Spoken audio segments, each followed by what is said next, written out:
Assalamualaikum warahmatullahi wabarakatuh.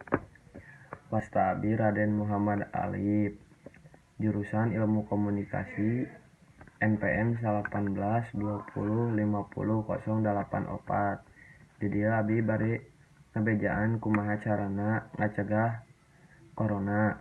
Nu kahiji, ulah hilap seueur ngawasuh panangan ku sabun. Nu kadua, ulah sok ngawasuh beungeut upami tos angkat-angkatan ti luar atanapi teu acan ngawasuh panangan ku sabun. Terus biasakeun upami tos angkat-angkatan ti luar ngawasuh panangan ngangge sabun. Eta teh parentah ti pamarintah sareng ti Dinas Kesehatan salah sahiji ngacegah corona. Terus tong hilap dibiasakeun social distancingna cekap sakitu anu tiasa ku abdi diaturkeun. Hapunten bilih aya kalepatan. Wassalamualaikum warahmatullahi wabarakatuh.